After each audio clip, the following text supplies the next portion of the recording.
Electoral bond case में भागा भागा सुप्रीम कोर्ट पहुंचा एसबीआई।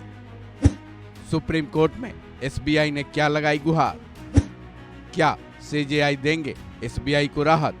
चुनावी चंदे पर बीजेपी सबसे ज्यादा बुरी तरह घिर चुकी है। अब एसबीआई भागा भागा सुप्रीम कोर्ट पहुंचा और सर्वोच्च अदालत का दरवाजा खटखटाया है। एसबीआई ने सुप्रीम कोर्ट से इलेक्टोरल बॉन्ड केस में गुहार लगाई है। एसबीआई की गुहार सीजेआई चंद्रचूड़ की संवैधानिक पीठ के उस आदेश के संबंध में है जिसमें यह कहा गया था कि इलेक्टोरल बॉन्ड के जरिए मिलने वाले चुनावी चंदे की जानकारी 6 मार्च 2024 तक साझा करें। लेकिन अब इसी मामले में एसबीआई ने सुप्रीम कोर्ट का दरवाजा खटखटाया है और गुहार लगाई है कि फैसले के वक्त तय किए गए समय सीमा को बढ़ाया जाए।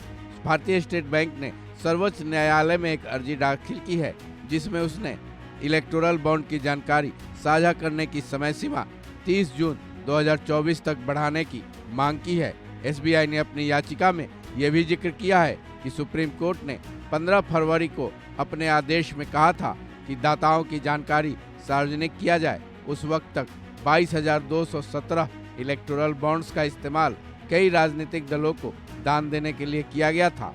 एसबीआई ने अपनी याचिका में यह भी कहा था कि भुनाए गए बॉन्ड्स हर चरण के लास्ट में एसबीआई की दूसरी शाखाओं की तरफ से सीलबंद लिफाफे में मुंबई स्थित मेन ब्रांच में जमा किए गए थे।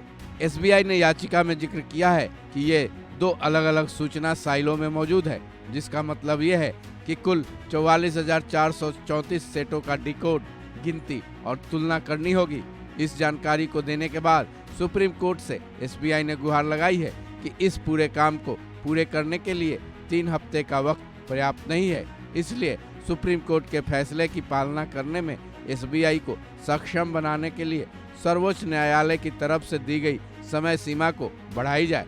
बहरहाल मीडिया रिपोर्ट्स में अभी ये सामने नहीं आया है कि एसबीआई की इस याचिका पर सुप्रीम कोर्ट ने क्या रुख अख्तियार किया है।